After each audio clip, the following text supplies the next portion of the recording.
Welcome to The Other Side of the Page, a bookish podcast where we yap about the books we love and the songs that give us main character energy. We're here to sift through the chaos that is our TBR. And to let you know why a book might just be your next favorite read. I'm Britt, dramatic plot twist lover and champion for MMCs needing to be more pathetic and down bad. And I'm Hannah, reader of at least 5 books at once and a detailed fantasy map enthusiast.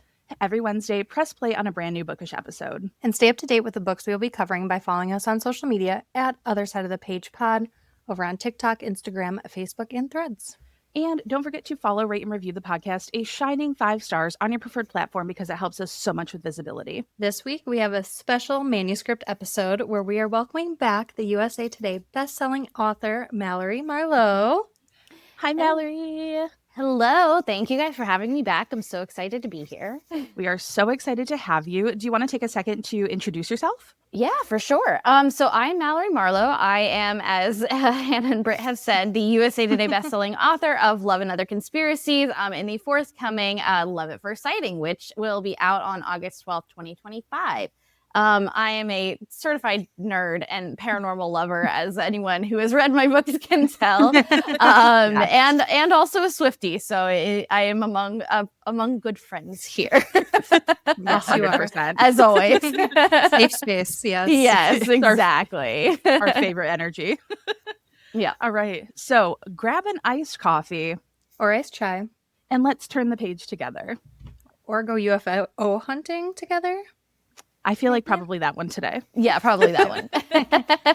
So, dear reader, last year we read Love and Other Conspiracies and enjoyed the read so much that we just had to talk to the creator of the story, which led us to connecting with Mallory about her debut novel, which we loved.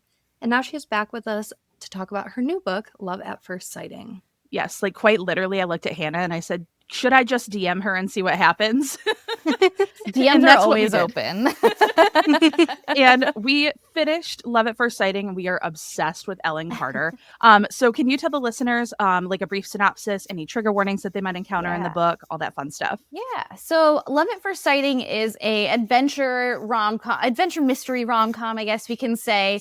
About an influencer named Elle, who she's a model and, she's selling green juice and smoothies and yoga pants and all that good stuff.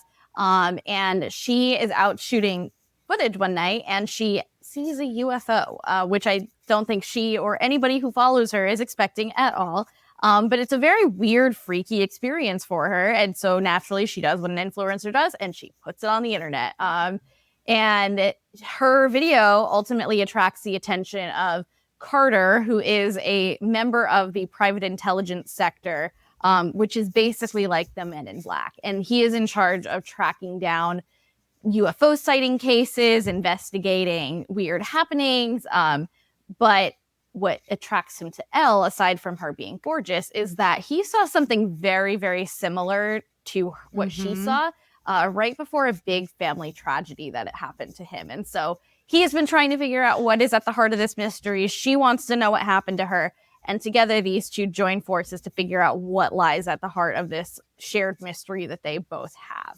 And there's hijinks, there are amateur magicians, there's car chases, all kinds of fun, zany stuff. But on that note, it is, an adventure romance rom-com. And so there are some action-packed elements. So I would say biggest trigger warnings would be like a prior death of parents, a car accident, totally off page, but in the past. Car chases, car accidents, if that's something that you are sensitive to. I would say some mild fist fighting and action-packed sequences. And then a little bit of gun violence and, weapons are, some of the characters do carry weapons and use them. So I would say it's about on par with like your average episode of the X-Files. Probably less so because there are some pretty spooky episodes of the X-Files where things get really intense. But yeah, I mean, it is at its heart a rom-com.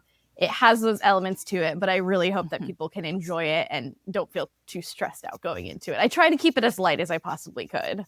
No, it was so much fun. Like I recently I was like, Hannah, I need an adventure romance. Like I've just been craving it because I read one and like, it just wasn't my vibe exactly. Yeah. And so when I like sat in the pool with this one day, I was like, this is exactly what I need. Yes. Yeah. I love a good adventure romance. I don't know if you guys have read Jewel of the Isle by Carrie Ray, but that book is a blast. I really love that one. I'm gonna add that to the TBR. It feels kind of like a spiritual sibling to Love at First Sighting, because these are characters who are very much so not equipped to be going on an adventure, which is my favorite type of character to go on an adventure with. Is the ones who are just kind of bad at it. Yes. I mean, Elle ended up being pretty good. We'll talk about that later, but you know, we love that. A new skill. And now our favorite part of the entire podcast is revealing our song choices for the book. And we cheated because we have a pod pick between the two of us, and then we each have an individual pick. So we'll go into that in a minute. But Mallory, what song or songs did you bring today for this book? So I was like battling with myself on this like up until I hit like enter room. But I ended up picking Miss Americana and the Heartbreak Prince because I had like songs for both of them. I always have felt like Elle is like Bejeweled. Bejeweled is her song. That's her vibe. And then Carter is You're on Your Own, Kid. So, but I was like, you know what's a song that embodies both of them? And I definitely feel like Miss Americana and the Heartbreak Prince captures that pretty well, because it is this kind of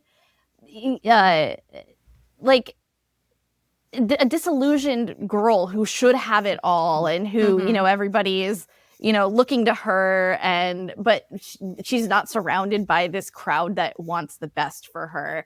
And I just love, like, you know, voted most likely to run away with you, because I'm like, that's kind of exactly what she does with Carter. She's like this guy.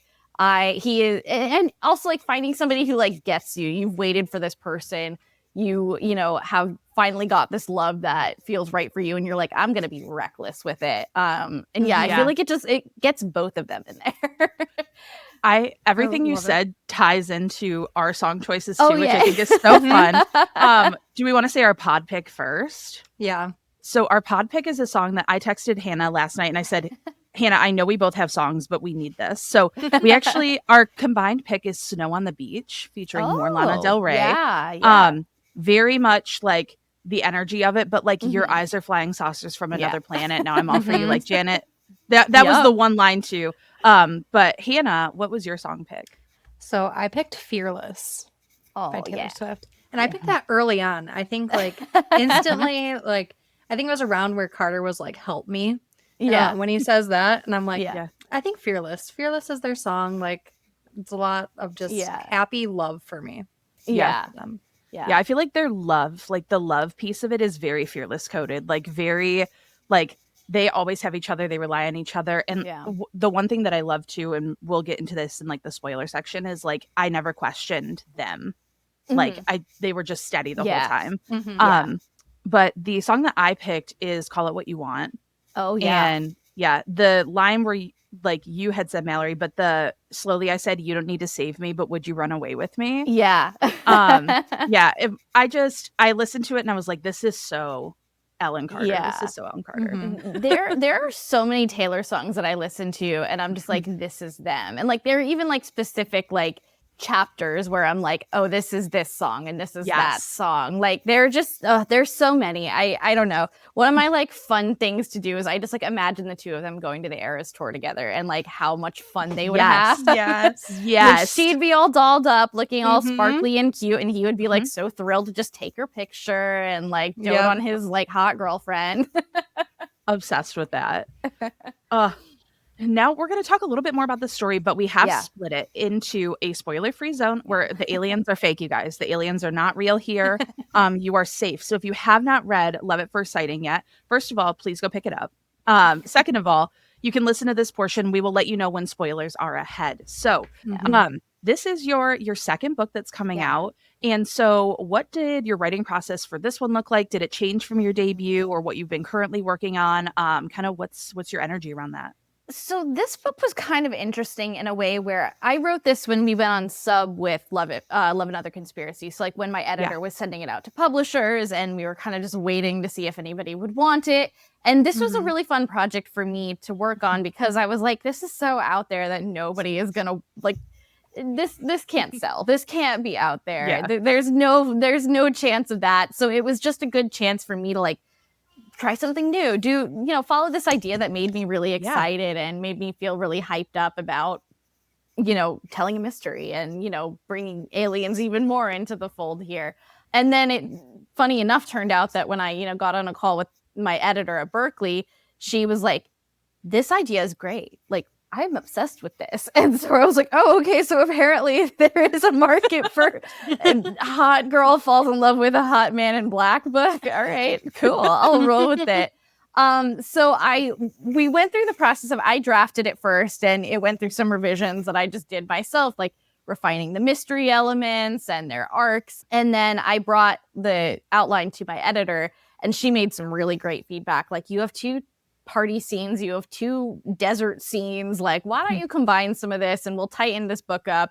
And so then I did another rewrite where it pulled things tighter together. Yeah. So it was pretty much like it was a pretty standard writing process, I would say, for me. But I definitely think like it was my first time really writing a mystery that like I knew people would be reading, and that I knew, I kind of had to deliver on. So that was stressful in itself, just because I was like, I've never really done this before. Like I did it when I was like 17 and writing books like in high school that no one was going to ever read. So it's very different now. But yeah, I mean, I do a little bit of like plotting. This one took a lot more plotting than the average rom-com, I would say, because you need to plant your seeds well. But it was a pretty easy writing process. It's some of the most fun I've ever had writing a book. So it really did come out easily for that reason, I think. Love that. Yeah. And so you briefly touched upon it, but what was your inspiration for this book? So I actually got the idea while I was working on Love and Other Conspiracies. I was listening to this podcast and it was just like all kinds of mysteries and, cryptids and unsolved cases. And they did an episode on the Man in Black. And I was like, oh, that sounds so much fun. Like, what if, there was a hot man in black and he was chasing down this girl who saw a UFO. And I jotted it down on my whiteboard next to my desk and kind of let it sit there for a bit. And then, the time came where I was like, maybe I do something with this. So it came as like a brainchild of the research from the first book. I love that. And now I feel like these 2 work really well. Love and Other Conspiracies and Love at First Sighting work so well as companion books. Obviously they're standalones. But like they're in the same energy, they have the same vibe. But would you say the biggest difference between the 2 is kind of like the mystery that you wove into this one versus Love and Other Conspiracies? Yeah, definitely. I think that Love and Other Conspiracies is a little bit more grounded in the real world, where I think this one's a little bit more fantastical. And it has kind of that like government cover-up tie. So it's kind of all those things that Hayden is like convinced are happening behind the scenes. But then we find out through this book that they are. And it was always really fun to write it and be like, oh, this would piss Hayden off so badly because like they're sneaking around, they're finding out all these secrets and he would love to know this, but he doesn't. The Hayden crash outs would be unbelievable. Unreal, yeah. Unbelievable. Like, oh, I can't even say it now because it's a spoiler, but there's one part that I'm like, oh yeah, Hayden would have lost. Oh yeah. Yeah, I know the part. But what has been your proudest moment so far, from releasing your debut to now heading into your second book release? Oh gosh, I mean, it's been a crazy process because like I did not anticipate Love and Other Conspiracies doing as well as it did. That was like wildly it was out of the realm of possibility for me, but it has just continued to find readers consistently for the past year. And so, I mean, it is really nice, like just seeing people still pick it up and be like, oh, I've never heard of this before. And, this is my new favorite book.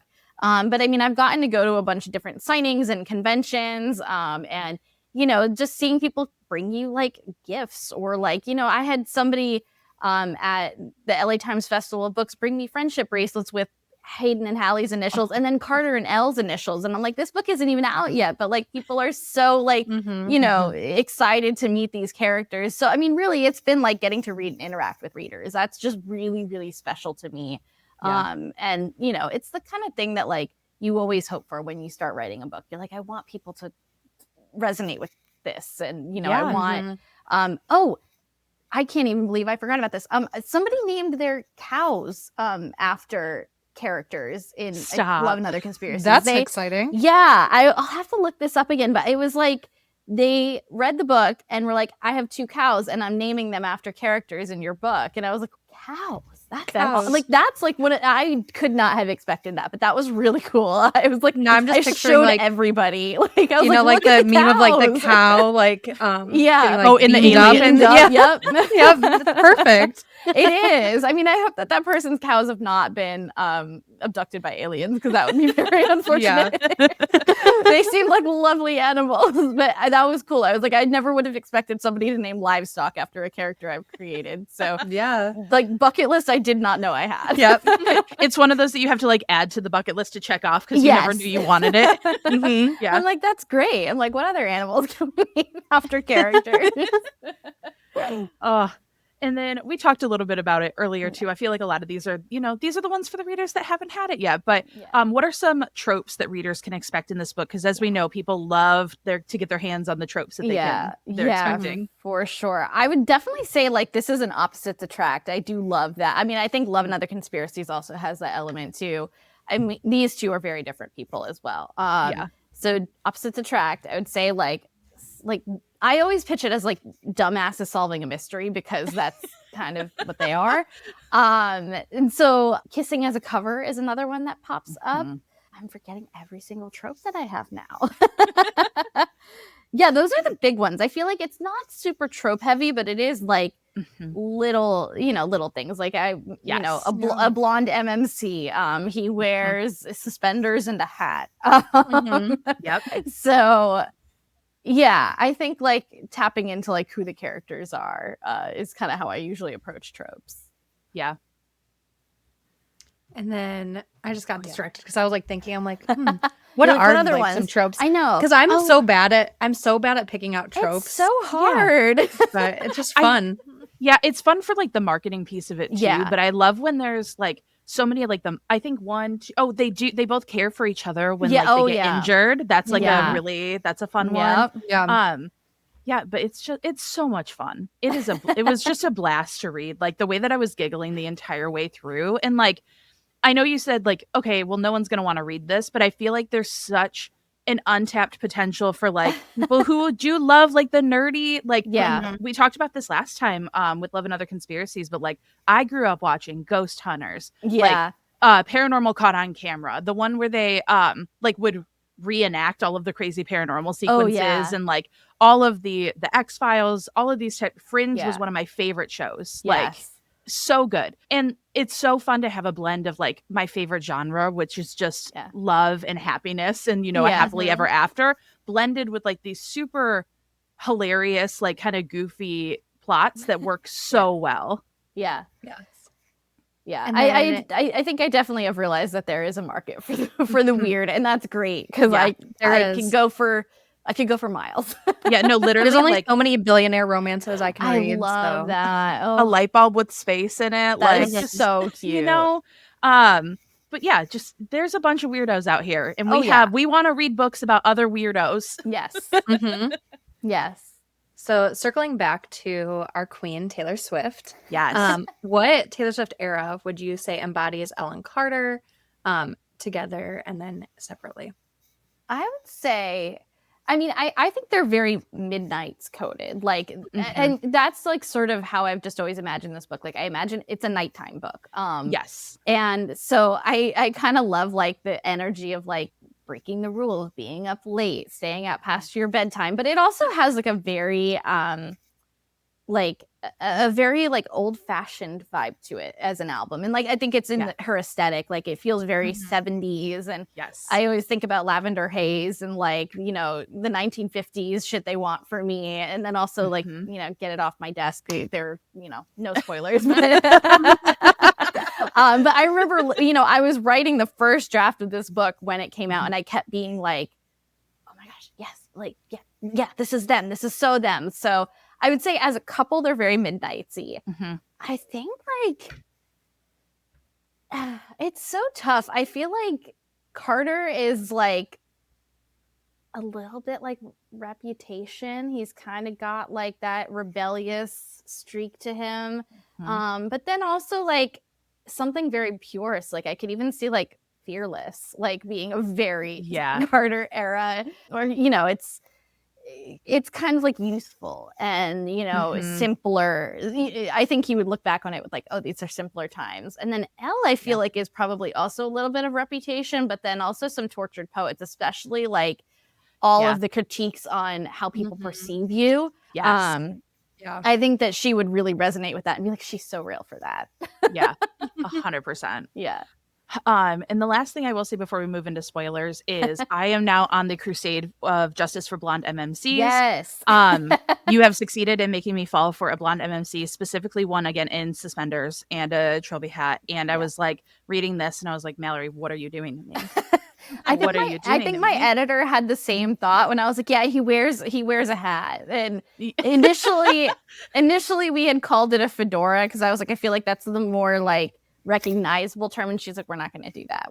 He's not going to wear a fedora. And I'm like, okay, that's completely fair. Like, that is so fair. Understandable. Yeah. But I was like, it is part of like that image of the man in black. Like they have the hat, they have the suit.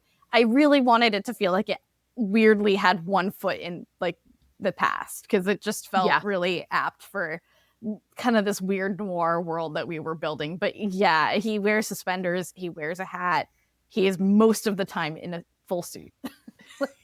It was so good. So good. I just love him. Oh, there are so many things, but we are moving into our aliens are real spoiler fun zone. Aliens are real. Aliens are real. So if you have not read Love at First Sighting and you want to, no spoilers, pause the podcast, come back once you've read it because we're going to talk about some of our favorite moments, favorite parts. Again, spoilers are ahead. Yes, there is a mystery. We will be talking about what happened. Yeah.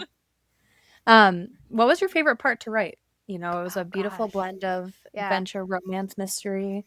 I love all the parts at Houdini House. Those were some of my favorite parts to write because it was just such a fun setting and like I could really go bonkers with it. Like you can put all kinds of people in there and I love like the little like subterfuge going on in like a castle. Like it's essentially like the Haunted Mansion. Yes. And that was really fun. I love writing action sequences. So like any time where they're kind of stealthy sneaking around or, you know, trying to do some kind of spy nonsense that they're, you know, attempting. And then I also really love the scene in the diner because it feels so lighthearted in the midst of like this kind of crazy mystery that they're trying to solve. It's just so fun. And I was like, we got to put this guy who looks like he's from the 50s in a 50s diner. 100%. Did you pull any of these from personal experiences? Because I see like when you post on stories, you're like going somewhere to do some research. Like So I mean, it's set in LA, which is where I live, and so like I wanted to make it really feel like an LA book. Because I also think like LA has kind of an interesting history with like UFO lore. Like you know, there's something very like old school noir police detective vibe about a lot of parts of LA. And so I was like, this is a great place to put it. But like Houdini House is based off of a location in LA called the Magic Castle, which is, I mean, it's exactly what Houdini House is, where it's like a exclusive swanky nightclub for magicians. Like it's a thing. It's literally a thing. And I've never been like, but I think like once the book is out, I'm going to have to like take a copy of it with me and just like go. But it's hard. You have to like know a magician or like you have to like, or you can also stay in the hotel that's attached to it. It's like the dinkiest little hotel. It's really not very nice. You can get in for the dinner and the show there. And then, I mean, just kind of like a lot of like the mountain and desert settings I really wanted to play with. And then, you know, the Hollywood Hills is such a place, you know, that's such a staple of this city. So I was like, of course, Elle lives up in the hills. Naturally. She would with her, you know, not so great roommates. Bex. Okay, wait. Are you on the British dinner plate up TikTok? Was that your inspiration for Bex? Because the way that I was like, it actually wasn't. So funny. No, she came from because she had a different shtick before, like in an earlier draft, and it was fine. But like one of my friends was like, "What if she like went abroad and then came back with an accent and just acted like it was like her whole life?" Yes, I'm like, that's actually great because there are people who literally do that. Yeah. Mm-hmm. I was just thinking about that because I got stuck on the British dinner plate up for a long time. And in my head, as I was reading it, I just kept thinking, like, it's dinner time. Like, getting ready to, like, plate it all up. Yeah. Yeah. I'm not on that side of TikTok, but I feel like Bex is. She is that side of TikTok. Yeah. Like, it is just Bex. Yes. Nobody else. I think I'm pretty sure I, like, highlighted that 100%. Like, I was dying. Oh, yeah. Like, where's the seal going to go? Like, he was so concerned. He's like, so sweet and innocent. So like, sweet. He was really worried about that seal. I really hope that I really hope that this book somehow ends up in like Seal the Singer's hands. Like I just want I want him to know that this is the most random cameo I've thrown in here. It was so funny. It makes but sense. Then it made me think of that creepy commercial where like Seal where seal. he's the seal. Yes. Yeah. Yes. When I saw that, the first thing I thought of was like, oh my God, Carter is having the worst day ever because this is literally like a seal that is seal. This is probably what he is imagining. It's really disturbing. I wish I could unsee it. I know. Alaka Sam is going to take a seal out of his hat for his next trick. Oh my God. Oh, talk about characters. But I was going to say, speaking of Alaka Sam, quite literally, like I was with my friend Sam and I was like, Sam, the name is Alaka Sam. And she goes, you must exclusively refer to me as this now. And then we were like, what if, because now we're in our 30s and like free will is a thing, so we can do whatever we want. And we were like, what if we made it so like the birthday party, everyone has to perform a magic trick and we all like rank each other on our magic tricks. And like, so now Alaka Sam and Houdini House has inspired this potential birthday party. Yeah.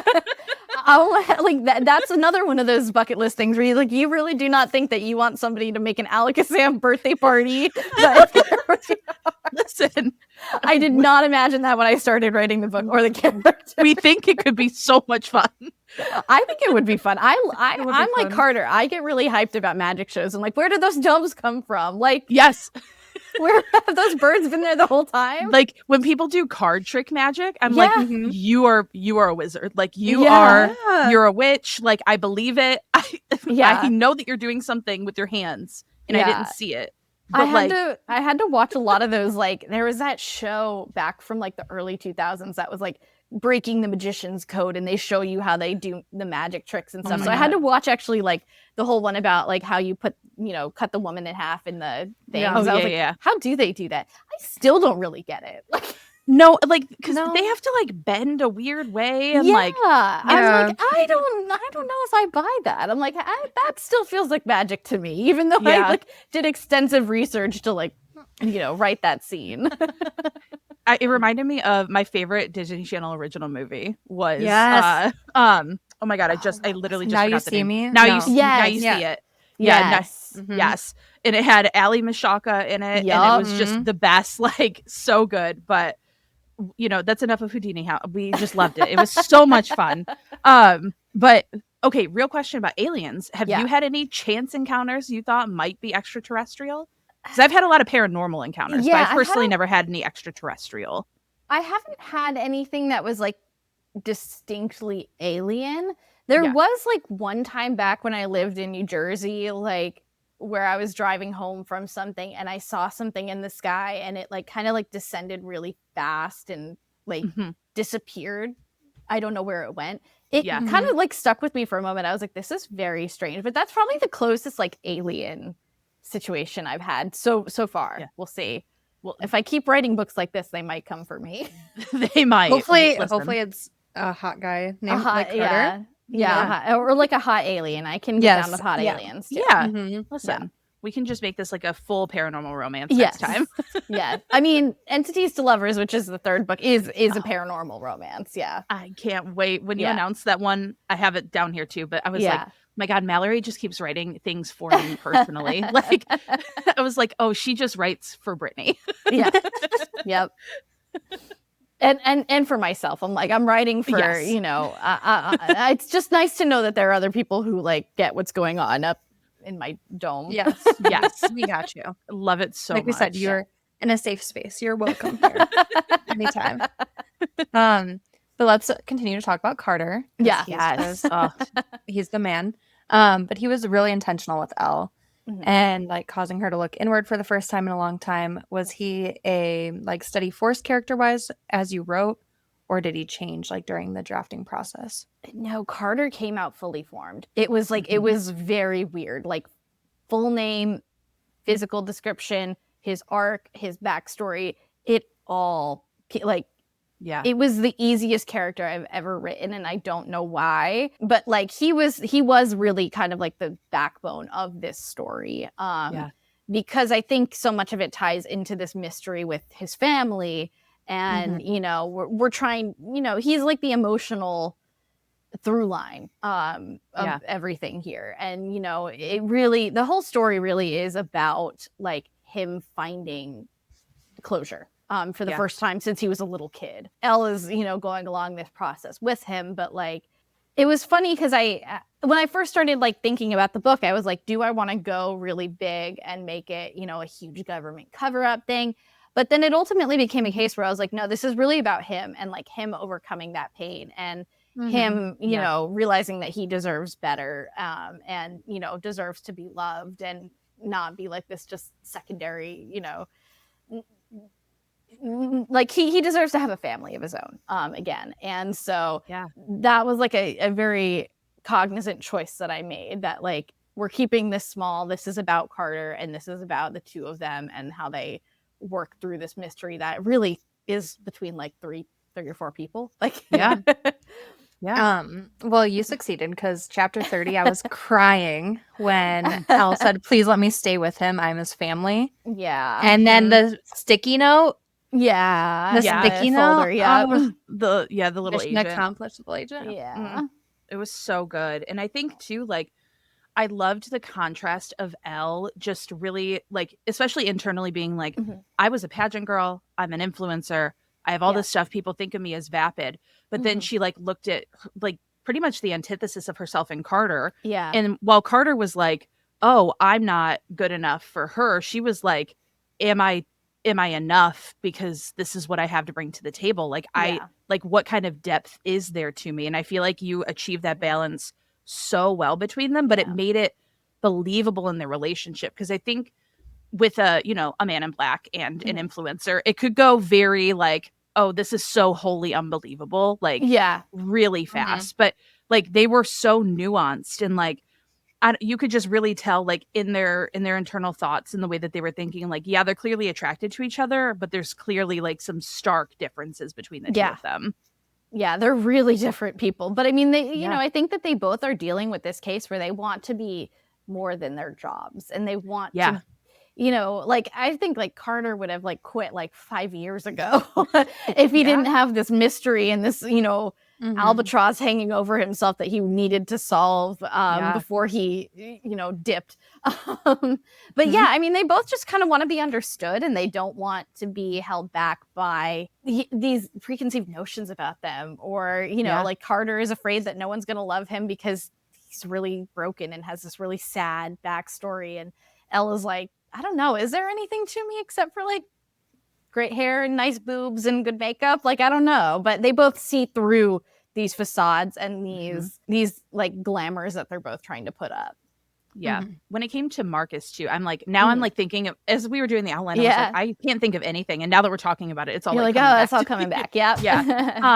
With Marcus, like, how was it writing him knowing that he was both like someone who fully betrayed the trust of Carter, but he was also the one who kept him like alive, essentially, you know, he was responsible for him. Like, how did you find the balance when you were writing him? I mean, I think it was like he was a hard character to write. And like, I think villains always are, because you want to make them like, there were drafts where he really kind of came out as like a mustache twirly evil villain with, you know, his big scary monologue on why he does the things he does. But as I, you know, worked more on the story, we kind of refined that into this, like, this really cold manipulation in a way where like he did this thing to protect himself, but he also, I think, saw the benefit of keeping Carter close to him because he can keep a closer eye on him. Like, it's a, you know, keep your enemies closer type thing.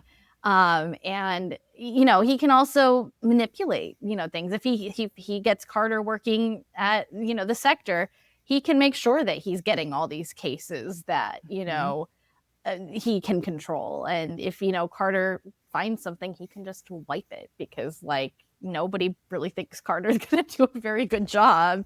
So I think that it was I also think it's kind of unmasking that Marcus doesn't really care. He was really doing the bare minimum. It's the bare minimum isn't care. Especially when you have a little kid that you're looking after. Carter was 10 when he went to go live with him. He's a baby. You need to take care of him. And just making sure he didn't starve really isn't love. Yeah, when he shot him in that the sequence at the end,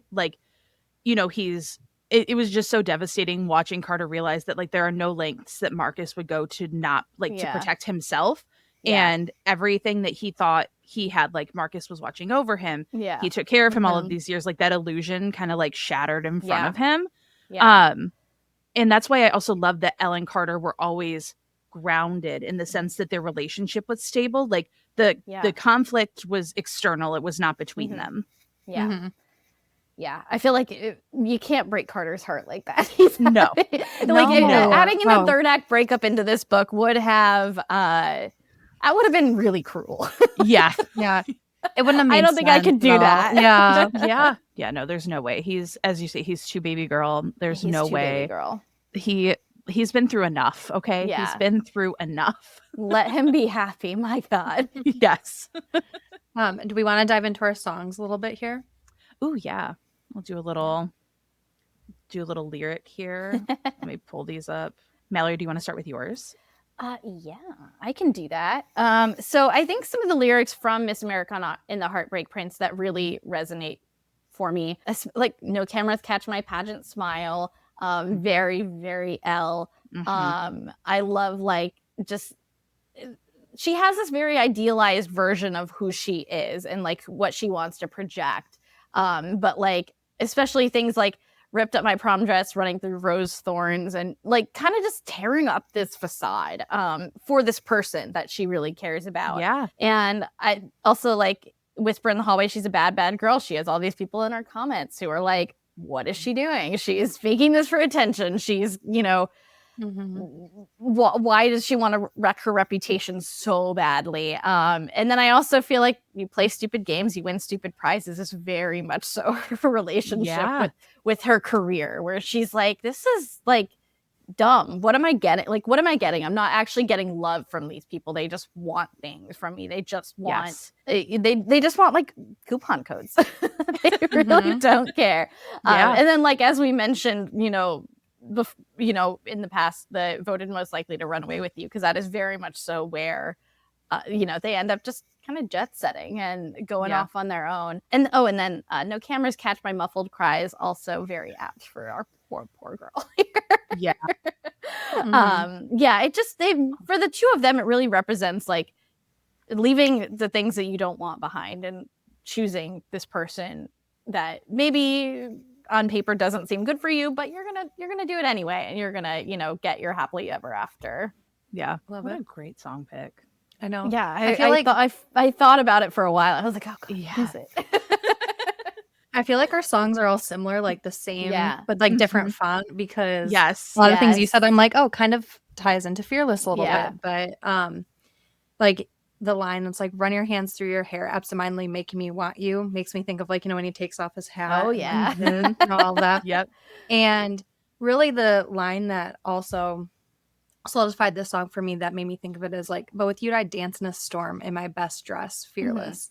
How even when they go to Houdini house and she pulls out, she's not doing the red dress, what she has to do. She wants to do what she wants to do. Yeah. And so together I feel they're just fearless and they're ready to take on the world there. And it does rain when she's in her best dress. So it does. I love that. And then, I mean, call it what you want is kind of my castle crumbled overnight. I brought a knife to a gunfight. They took the crown, but it's all right. And this was Taylor obviously coming out of the worst era of her life. And I feel that's Elle rebuilding herself after the worst era of her life. Yeah. But specifically, all my flowers grew back as thorns, windows boarded up after the storm. He built a fire just to keep me warm. All the drama queens taking swings, all the jokers dressing up as kings, they fade to nothing when I look at him. Yeah. And like, I love that we got the realization so early from Elle of like, oh, I don't want to be around these people. Like, I hate these people. They all suck. And, They do. you know, they're all rebuilding themselves to build a brand and no one is authentic. And like losing that authenticity, like she lost a piece of herself when she did that too. But the, you know, bridges burn, I never learned, but at least I did one thing right. Yeah. I just love that, like, starry eyes sparking at my darkest night. Yeah, and when I mentioned earlier too, the you don't need to save me, but would you run away with me? Like ties into the epilogue at the end where they're traveling and he's taking pictures, and I just I love the song for them. I love all of the songs for them. They do have so many pieces of like you said, different chapters, different like parts of the relationship feel very like, I don't know.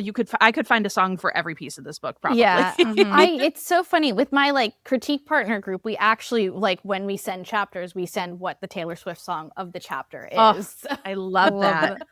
So I do have like a whole playlist of like chapter by chapter what they are, because like I think like when she leaves the nest and you know goes to live with him, that's like very, but daddy, I love him. She's like, screw this, I'm done. Like we're running off. And then their first date, I feel like, is really so high school. Like they just feel like they're kind of breaking the rules. No, there are so many songs that feel really apt for the two of them. It really like more does. so than I think any of my other books. Like they have a whole soundtrack of Taylor. Yeah. And I feel like we were all over the place because with like Love and Other Conspiracies, we're like, ooh, like Britt and I felt very Speak Now with our songs. Yeah. So for this book, I'm like, oh, this one from Debut, this one from Reputation, this one from Midnight. It's like for this part. So it was all over. Yeah. Yeah, and I think, totally. What was it? Love and Other Conspiracies. Oh, I remember I picked Slut and you were like, just wait. Just wait. Because that one definitely fits the next book too. Yeah. No, I mean, there were so many good picks, but I feel like we'll wrap up the book because to us, like, this book was about just trusting your instincts, having unwavering belief in yourself. You know, there's more than meets the eye, pushing against societal expectations. But if there's one thing you want the readers to take away from this fun X-Files, you know, adventure romance that had a lot of heart, like what would be the one thing you would want readers to take away from this? I think the biggest thing that I would want someone to take away from this is like, keep the people who see you for who you are close, and the people who love you for all of your flaws and who they don't care about, you know, your follower count or your clout in any kind of way. Like the people who really care about you. And that is definitely also something like that I think as an author and, you know, over the past year, I've also had to learn. It's like, keep the people who actually care about you close, not, you know, the people who want something from you. That there's just, there's no benefit to like a super transactional relationship. It's like, just like the people that you like and the people who care for you. Yeah. Beautiful. Awesome. Yeah. All right. Now let's talk about what's next. Yes. And then entity. Cannot talk. This is the Entities blooper reel. Yeah. Yes, exactly. Yeah. Was announced. So how's the process going with that? Estimated release date still next summer. So we actually have moved the release date. So as of right now, it's probably going to be fall 2026, which I think is perfect for it because it is a Halloween book. Like it is a Halloween book through and through. I'm currently working on revising it and getting it back to my editor. It's like pretty close. Like it's pretty much there. We just, you know, have those last tweaks to do and stuff. But it's fun. It's really fun. I mean, it's two rival ghost tour guides at the same company who they end up getting cursed to never leave each other's sides by a matchmaking ghost. And they are just such fun characters. Rory is a psychic medium who can speak to spirits. And so it is actually paranormal. Like there's no, are they real or they're not real? That they're a ghost for sure. Yes. And then Ezra is a hot history professor supreme and who's really good at accents and like dressing up like a zombie and doing like, you know, playing a dead Victorian man. Like it's oddly hot. Like I cannot wait. It's amazing. Yeah. No, it's really fun. I'm very excited for people to read it. And, you know, it's going to be a perfect spooky season book. That's for sure. Good. Our favorite, the best season. Yeah. Truly, the best one. And then are you working on any projects outside of what's been announced? We know usually you can't talk about the specifics, but I'm always kind of dabbling and, working on stuff. I have, ideas for what a fourth book could be. So we can't, I can't pitch it to my editor just yet since we're not done with the third book. But yeah, I think if I'm able to sell that and that is something that they want, it is more spooky, more nerdy. And, I get to also incorporate like my love of video games as well. So that would be really fun if I could, make that work. Beautiful.